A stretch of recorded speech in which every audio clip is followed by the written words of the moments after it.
Mm-hmm. What about just sending out an invitation to do a quick chat via telehealth Zoom. interface, just for 5 minutes? Check in, see how you're doing. That wouldn't take too much time out of your day, and it would make a really strong impression on the client.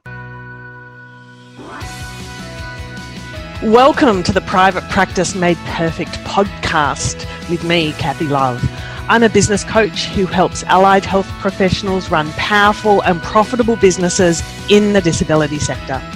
Join me for cutting-edge interviews with leaders in the allied health and business fields, along with plenty of practical content that you can use to make your business practice perfect. Hello everybody, Kathy Love here, and today in the conversation I am super excited to be introducing Yianni Serpanos, a health tech innovator and possibly best known and most loved as the CEO and founder of coreplus. Welcome, Yianni. Thanks, Kathy. So in the feeble attempt of the two of us to be able to give this conversation some structure and not let it just run away from each other, as tends to happen when we talk, we've got a couple of core questions that we're going to try and stick to. And I'm going to kind of outline that stuff now for those that are listening so you know what's coming up ahead.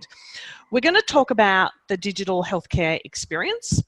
We're going to talk about the changes we're each kind of seeing it and sharing it for allied health professionals to walk towards a more tech-leveraged future, and also the digital marketplace. So, does that sound all right, Yianni? That sounds great.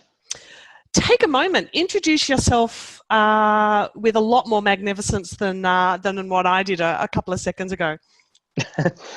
I think you've done a great job in nicely and succinctly introducing that. But I guess a little bit of background is we started up coreplus in 2009-10. We're very early in the market in terms of providing web-based client practice management software as a service. We've had a few firsts over the years. We integrated Medicare online claiming, which at the time was seen as very difficult. But we managed to achieve that. All the tech that the Department of Health had was good for desktop systems and server-based systems. So doing it in the cloud was a bit of a radical idea. Whatever the cloud was back then. Yeah, and you know, and there was a lot of fear around it at the time, and fair enough too. You know, is where's the data, and you know, will this web application be around in a year or two? And there were a lot of sort of cool ideas that were spooling up at the time. Some of which are no longer around. So it was it's a valid concern with startups to be careful. But nevertheless, we did Medicare and DVA claiming online, anywhere, anytime, the full patient and practice management experience. And we really focused specifically on allied health. And it was a very easy and deliberate choice because we're related to and have friends in the sector, and we could tell that there were a lot of problems, firstly in adopting technology and using technology. And IT was really expensive back then. You know, if you wanted anything done, you had to install software. You needed thousands and thousands of bucks for anything. It was really challenging.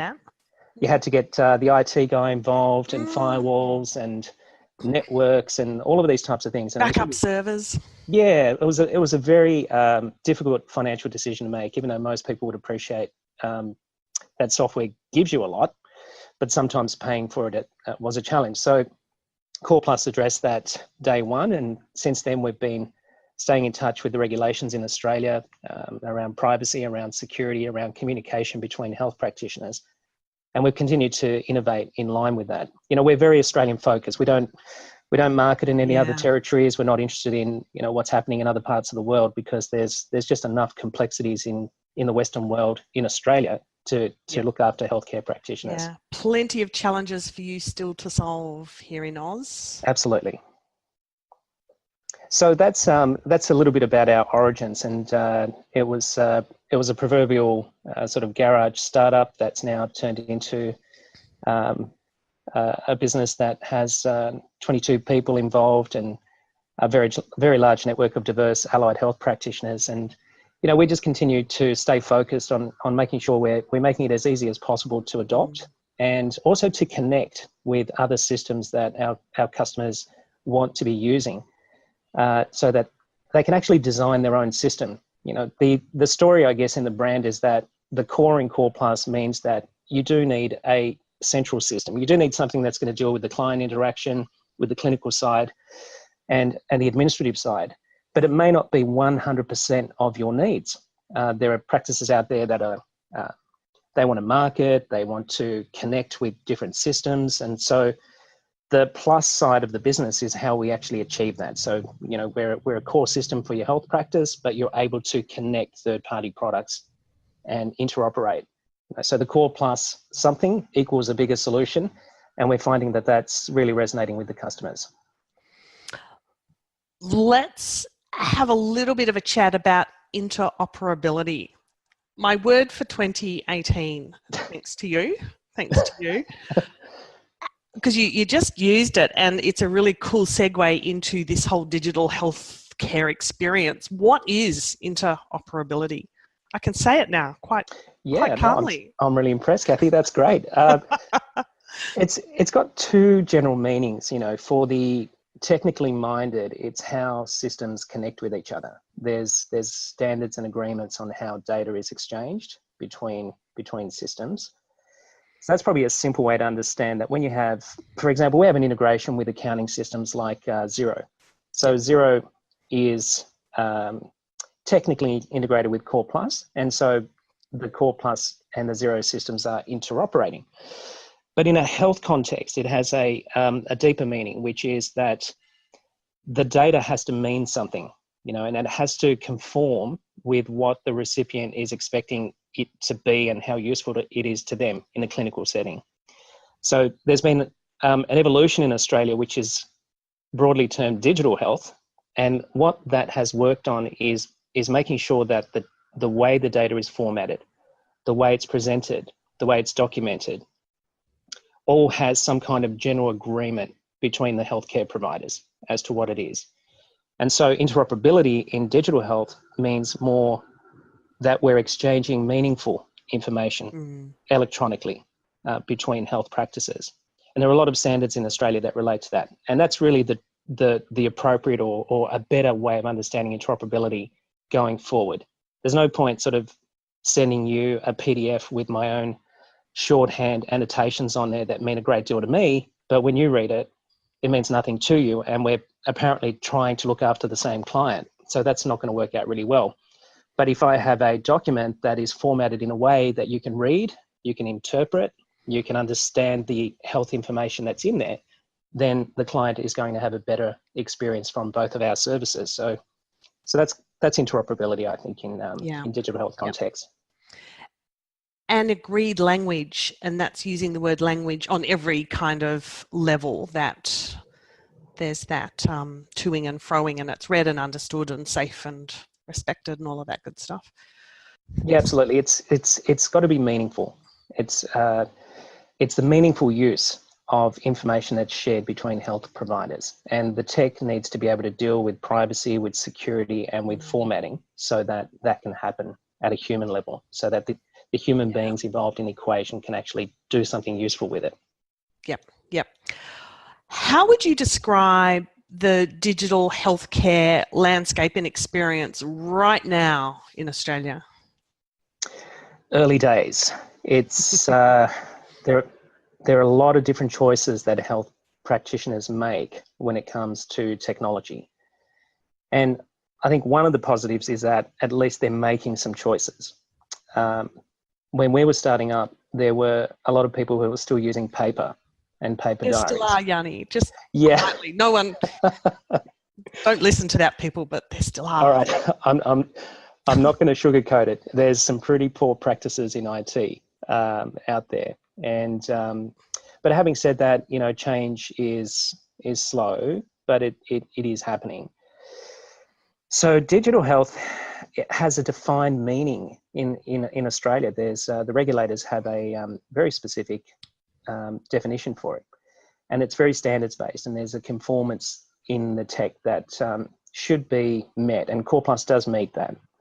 But if you, for example, wanted to use Google Apps or Microsoft Office 365, that's tech, it's digital, and there's an incredible amount of value in the features and functions. but you're dealing with technology that hasn't been specifically designed for healthcare. And so there's some of the choices that the customers need to navigate through. Do they go to the Apple iStore market? Do they go to the Google Play market and pull down applications because, they're cool and they're new and they're highly recommended? Or do they actually look for purpose-built and specific health tech that's designed for Australian health practitioners? So I think that where it's at the moment is that there's a really eclectic mix of choices that the health practitioners are making around the type of systems that they're using. And over time, they're going to find out more about what the right choices are. So I kind of see us as being a little way off actually achieving a much more harmonised digital healthcare system for all Australian healthcare providers. But it's heading in the right direction. What are your thoughts on how these early days are impacting on the client/patient experience? It's clunky. It's challenging. Most of us in Australia are using smart tech. So we've all got the phones and we're changing them every 12 months or 2 years, depending on the plan. We've got the tablets, we've got the cool laptops, the PCs. So the digital experience is in our hands. So healthcare needs to respond to that.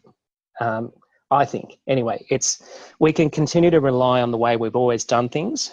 But what will happen is amongst the health practitioner community, there will be some that will innovate faster and they have the tools. For example, with coreplus, we provide an online booking portal and that's available to be embedded into a website or through a social media page.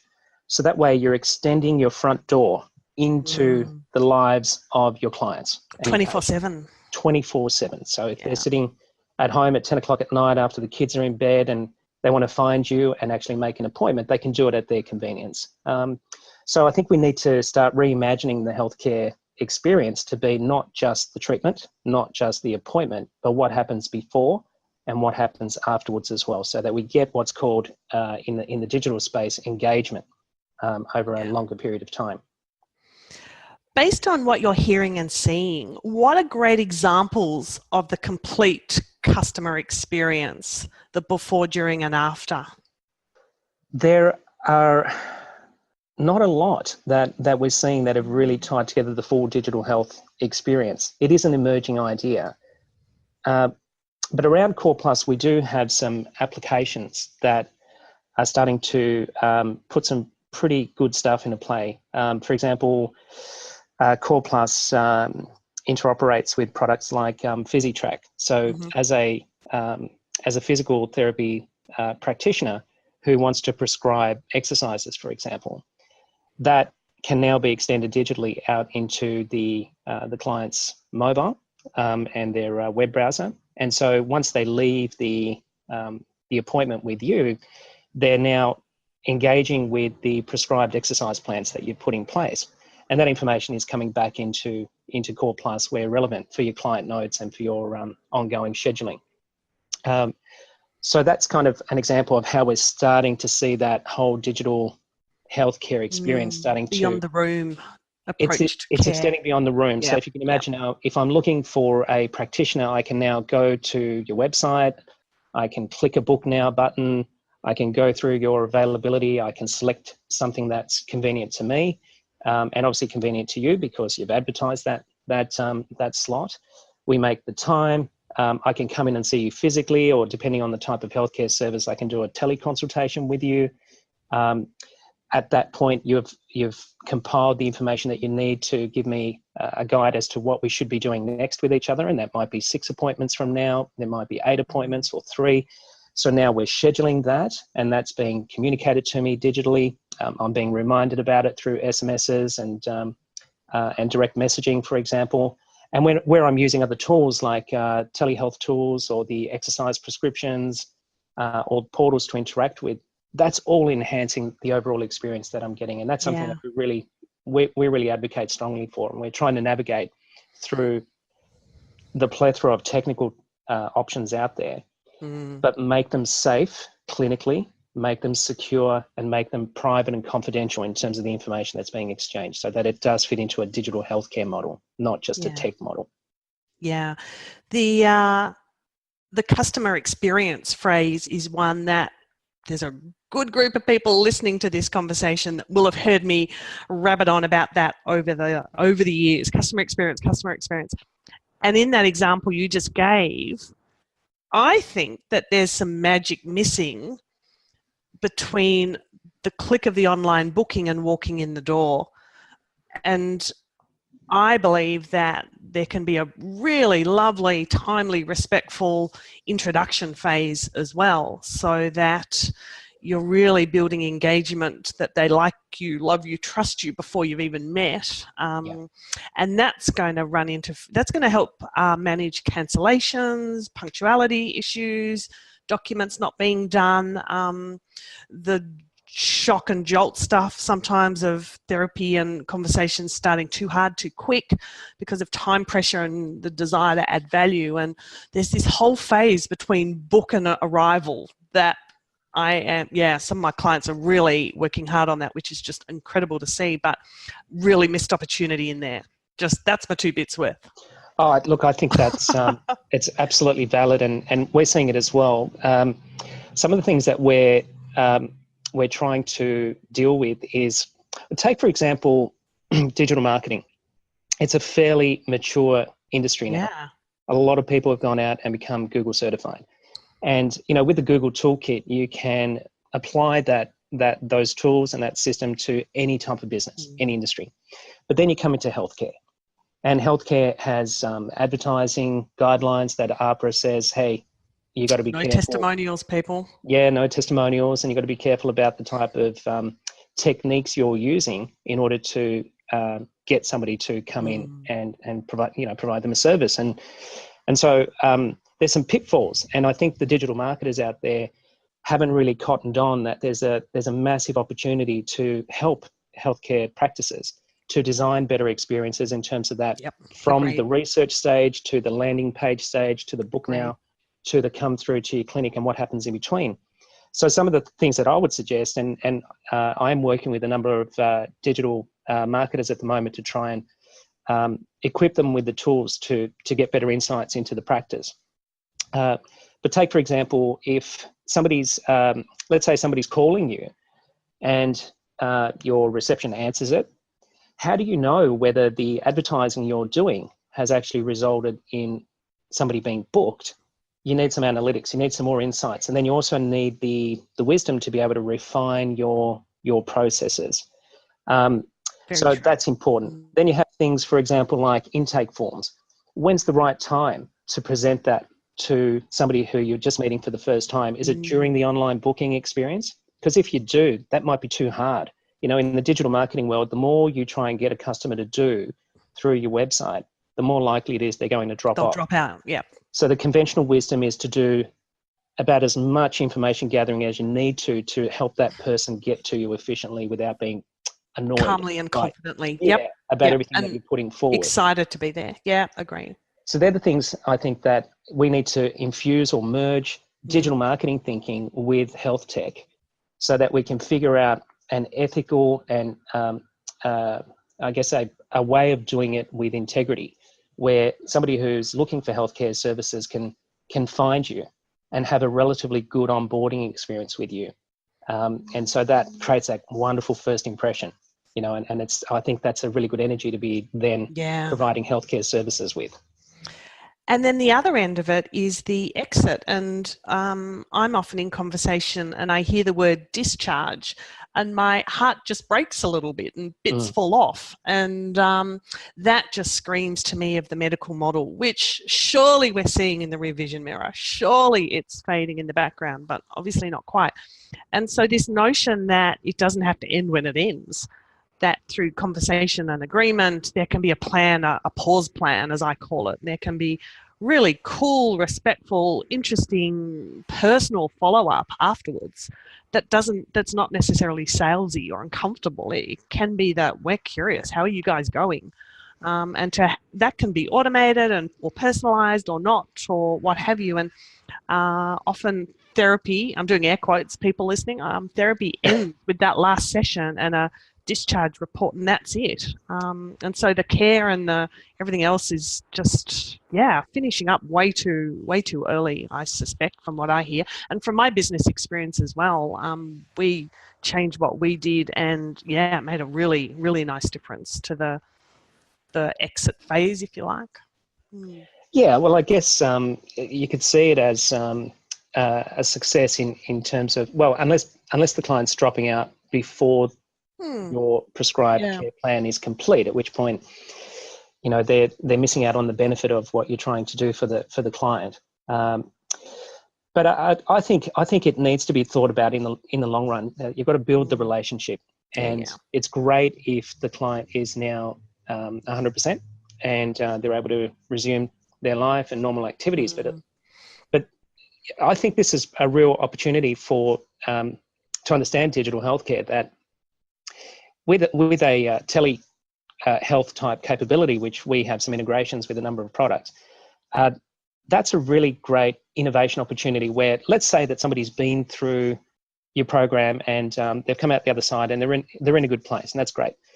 But life is long, and there's things that happen to us on a day-to-day basis, week-to-week basis, and what have you. So at some point in time, to have some kind of really quick interaction that's personal. And I think getting away from that salesy model is important, where we use sort of software to drive mechanistic type communications. What about just sending out an invitation to do a quick chat via a telehealth interface, just for 5 minutes? Check in, see how you're doing. That wouldn't take too much time out of your day, and it would make a really strong impression on the client. And they may be great, which is fantastic, but if they start to have a health issue down the road, at least they're more likely to come back and pick up where they left off with you. Memories and relationships. So if you're describing the digital healthcare landscape experience as early days, what are the next couple of steps that allied health business owners should be taking? I think is to become aware of some of the laws and the regulations that have changed the landscape over the last 5 to 8 years.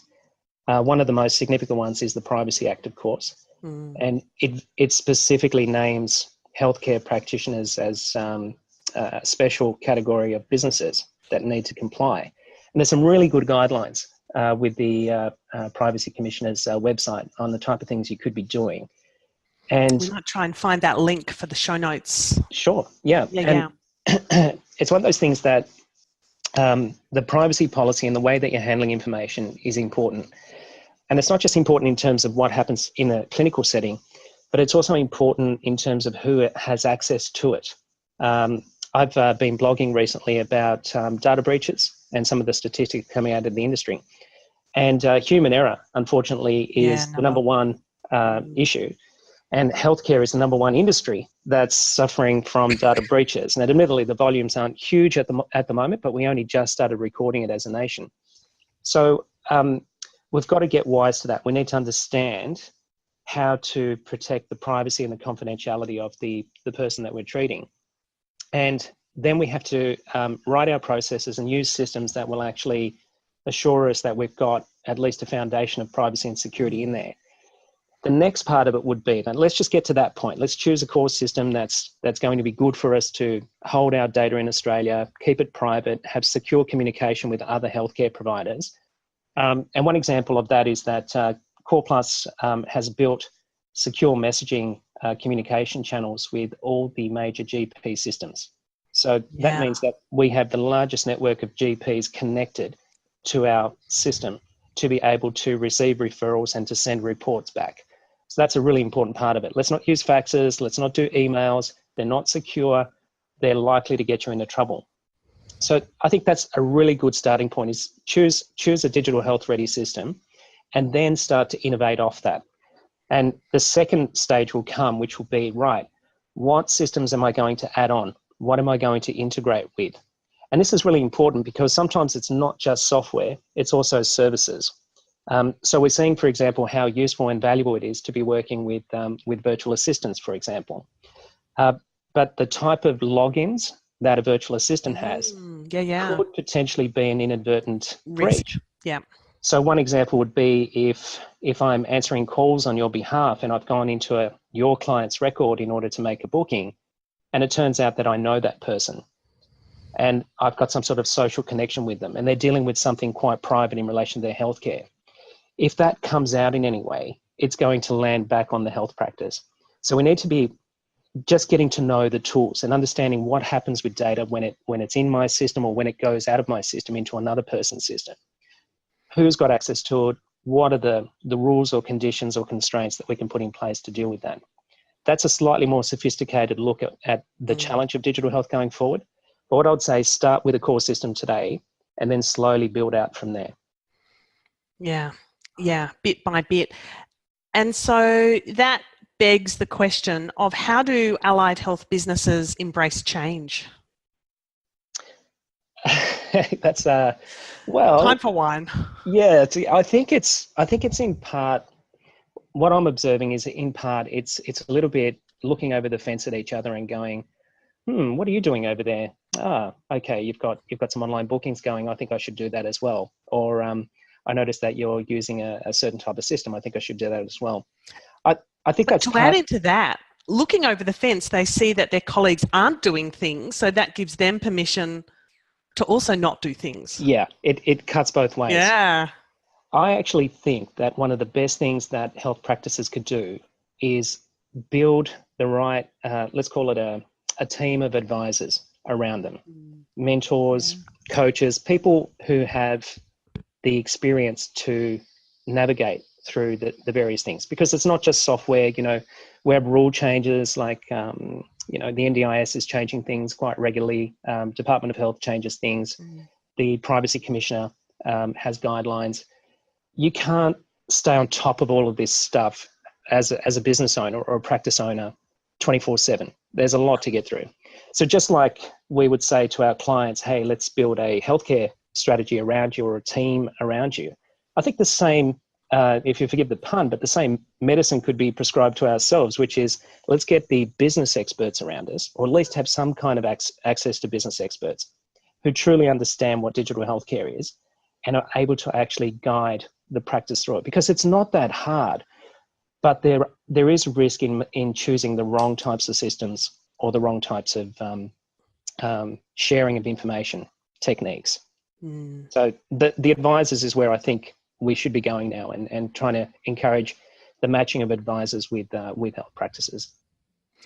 Which will require business owners to shift off the tools and the provision of clinical services in perhaps a bit of an accelerated way than what they were anticipated, because it takes time, and unless you want to contribute all of your evenings and weekends to the business and do the midnight management, as I call it, that time has to come in daylight when people are available and able to answer the phone and emails, and you can get out and meet and do things. So there's a bit of a mind shift required as I've witnessed it. I'd absolutely agree. In a recent article I wrote, which was how to innovate in healthcare. It's on my LinkedIn profile if anybody's inclined to connect with me and get that. One of the conclusions I make is that you do need an attitude shift. If you can do that, the rest is relatively easy. But that's the first hurdle. Yeah. Okay, so change. I think the other thing about change is that it's not a one-off event. And at times when I'm in conversation, I swap out change management and I put in continuous improvement or continuous progress, some of that quality project management type language. And continuous improvement is such a familiar concept to allied health professionals because that's what they deeply desire for their clients. But look in the mirror and to then apply it back to their business. A business needs to be continuously improving, not necessarily agile, but just continually growing and changing and responding and anticipating. And I've discovered that CI kind of concept is a little bit more palatable than change management. That feels a little CEO-ish and a little kind of cardigan-ish. And so there's just such amazing information available about continuous improvement that you can just pull bits down and start to rethink things and rework things and apply it all day, every day. That it feels a little bit more doable. Yeah, there's definitely a lot of wisdom in that, Kathy. There's a lot of knowledge in and around the health practice today with the information age that we have now. There's a lot of easier ways to access the information, but I do think having at least some kind of it could be a peer-to-peer reference group where you're getting together with colleagues. It could be a mentor or a coach. You need somebody there who's just going to spot you through the journey, and not feel the need to do too much at once. In software, we do use the agile philosophy, and without sort of going into it in too much detail, one of the core philosophical elements is just do about as little a change as you need to add value to your customers. For now. What's the best next thing for now? Stay within your punching range, deliver a little improvement, get some feedback. It's either valued or it isn't, and then do a little bit of change again. And if you do it that way, you don't have to stress about visualizing where things are going to be in 2 years or 3 years or 5 years, because that's been the traditional big business planning cycle. It's let's look at 5 years, let's get a vision, let's get a mission, and then try and translate that into today terms. It's like, no, we could just look at 2 weeks from now. Yep, absolutely. Yeah. Take a step in that direction. It either is positive or it's not. If it's not, don't do any more of it, move on to the next thing, and just iterate slowly but surely. And I think that's the best way to actually achieve continuous improvement. Yeah, bite by bite. The digital marketplace, I'm really interested to hear how you would describe that. And then I want to kind of give you the magic wand for you to share up what you think it's going to look like. So how would you describe what the digital marketplace is? Okay, in broad terms, it's 2 things. It's, maybe 3, I'd say, although people is one of them, and the other one is technology. Mm-hmm. So technology is, it's the likes of coreplus, it's the PhysiTracks, it's the HealthLink, Argus, it's dictation tools, clinic apps, services. It's those kinds of things. But there are people who are on the end of the tools, of the technology, so to speak. So a digital marketplace should be seen as a combination of people and products, where you are safely and securely and confidentially able to communicate with them and share information with them. So in my vision, I kind of constantly remind myself and my team that we're a platform, and what we need to be thinking about is how to enable our customers to be able to not just have a one-on-one relationship with their client, but to also be part of the healthcare system in Australia. So that means if there's a psychologist up the road who happens to be working with your client, and you're an OT or a physio, and you're working with that client, well, wouldn't it be great if you could share some information where relevant that actually improves and optimizes the treatments and the caring that's happening for the individual? So a marketplace could be seen in that context where maybe the language isn't quite right, but you're dealing with being part of an ecosystem, a community of healthcare providers, and you're part of the healthcare system. So you should be discoverable. Other health practitioners should be able to find you. They should be able to share clients with you. You should have that same willingness to share and be a part of their world also. And so that's how I see the marketplace working. And so the tools, the technology that we're using then facilitates the interoperability of all of the healthcare providers in the marketplace or in the ecosystem. That's how I see it kind of working. One example, I was alluding to this earlier, is with last week, for example, the Australian Physiotherapy Association issued a study, results of a study where only 13% of physio-related issues that are amenable to physiotherapy healthcare services are actually being referred to physios. So from the GPs. From the GP, that's right, yeah. So it begs the question, where are the 87% going? So that is a great example. Well, are they just being told to just leave it a week and take a Panadol and see how they feel? Wow. This is a great opportunity if you're connected to the same systems as the GPs with secure messaging, for example, which coreplus is. You can be visible to the GP. You've got to promote a little bit. You need to sort of, maybe run a little, sandwiches, beer and wine kind of evening in your practice to invite the GP in and say, well, this is where I am and these are my specializations and this is what I do. And by the way, I'm connected to the same system as you and here's my secure messaging address. The GP going forward is able to look you up, is able to find you electronically, is able to share the referral information with you and then guide that client your way. Okay. And so that's ecosystem thinking. It's about actually getting yourself into the same healthcare system as where your referrers are originating from. Yeah.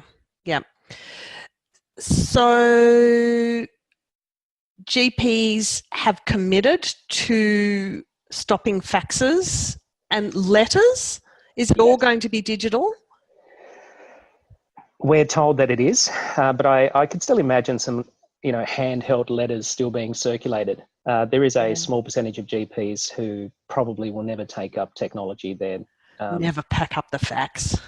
Well, the fax they will, but they may just choose to print letters. But I think on the main, overwhelmingly, the RACGP is on record publicly as having a goal to get all its members, which I think number around 41,000 at the moment, GPs around Australia, to get all their members off faxes and using secure messaging. So that is just an amazing opportunity for allied health to get connected with secure messaging and to let the GP referrers in their network, in their vicinity, know what that address is. Yeah. And the rest will take care of itself.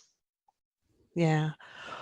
Wow. So that is not even in debate. That is in the next 12 months. That's right. And there was over the last almost 2 years now, there has been a industry cooperative with the Australian Digital Health Agency that made sure that the technology was supporting the RACGP's objectives in that regard. And coreplus was the only focused allied healthcare product that was part of that consortium. So we had, the GP systems, some hospital systems, some medical specialist systems, coreplus and the Australian Digital Health Agency co-design and co-create secure messaging interoperability to ensure that once the GPs are switching over fully, that we can all share that information between us. So it's technically the problem is solved. It's now just a cultural thing for the allied health profession and other professions to get on it. Get into it. Yeah. You probably thought I was joking about the magic wand. Did you know that I actually have one? I'm looking at it right now. I've had this on my desk, I don't know, I'm going to say about 15 years. That could be dramatic. It's created a few magic moments, not all good. But so if you've got the wand, here it is, handing it over, what is digital healthcare going to look like in the next 5 years? Well, what I'm hoping, I guess my magic wand would be that Australians are better informed around their choices in healthcare, more empowered, and then they're valuing getting their own team of healthcare providers around them. I think it's really important that we all take responsibility for our healthcare, but we recognise that there are experts in various fields, and we need to form our relationship with them. And to some extent, the way we've been doing things in the past, by just I guess not having as much access to allied health and being more connected with allied health. My future state would be that we're more directly engaged with our allied health practitioners. I think it's really important. The tech can do that, We don't all need referrals from GPs. There are other ways to activate where payers and insurers are applicable, or even value it to the extent that we're paying for it out of pocket, because the statistics are not great at the moment coming out of the Australian Institute of Health and Welfare. We seem to be, getting worse, and the issues more around overweight, it are less exercise. Yeah. Well, I couldn't believe that, most adults don't, I think it's something like 5% of adults in Australia eat the recommended daily intake of fruit and vegetables. That's quite astounding. Okay, I could be lowering that statistic. I might need to wave my magic wand around in the kitchen a little more. Gosh. Yeah, so it's really about Australians, all of us included, building in a health and wellness team around us. That's right. We're really integrating the healthcare providers into our lifestyle, so that the setting of healthcare is wherever I happen to be, in that context. So if I need a teleconsult, I can do it. If I need some information, I can get access to it reasonably instantly. If I need some guidance on how to do things, it's available in the palm of my hand.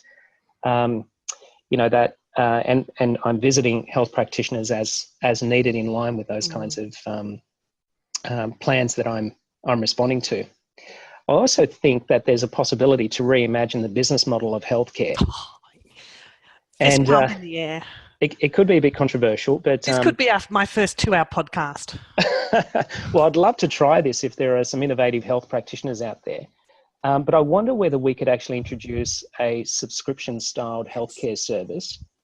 Yes. Let's do this on another topic. Let's do this on another podcast. Okay. All right. Well, I'd love to talk more about it. Yeah, I went researching after we spoke last, and I found some examples. I can't even remember if I sent them to you. But, it's a thing. It's a thing. I'm a big fan of this stuff. Yeah, well, I'd love to get into it because there's a lot of evidence that suggests that once you take the decision out business of the way out of it, pay for something, agreed, we can just get down to actually enjoying the service from that point onwards. Yep, absolutely. Yeah, let's do that as another topic, perhaps later this year. Sure. Cool. I'm going to give you the very last word to everybody who's listening. What do you want to share as the close on this one? Well, let me see. I've always got a lot to talk about, Kathy, as you know. You got to nutshell it this time. Yeah, okay. Let's see. Big challenge. But think about, my last word would be that not all tech is going to be the right choice for you. But there's a lot of tech starting to evolve that is specifically designed for the Australian regulatory and legal framework that you operate in, whether it's APRA, whether it's privacy, whether it's the payers that you're engaged with. So it's important to understand digital health today and to open yourself up to the possibility that your clients are going to be more amenable to working with healthcare practitioners that are making it easier for them to engage with, not the other way around. And so the word digital in digital healthcare really goes towards extending your visibility and your reach into the lives and lifestyles of your clients. And so that's what I'd encourage the listeners to really think about. And if they want to talk more specifically about it, I'm always available to have a chat. Beautiful. Thank you so much, Yianni, for sharing up that wisdom today. And yes, we'll reconnect with the old, the new membership subscription-based thinking. That stuff lights me up. Thank you so much. We will put all the appropriate links to you and coreplus and everything else in the show notes. So come back and join us real soon. Thanks, Kathy. I really appreciate it. And I really appreciate the work you're doing in the podcast area as well. I'm really enjoying listening to the interviews that you're doing. You've got a great style about yourself. Thank you. I hope you enjoyed today's episode of the Private Practice Made Perfect podcast. For show notes and other resources, please visit practicemadeperfectpodcast.com. While you are there, you can subscribe for future episodes and continue your business adventure with me. And please be sure to share this and other episodes with your friends and colleagues. The Private Practice Made Perfect podcast is brought to you by Experts on Air Podcast Network.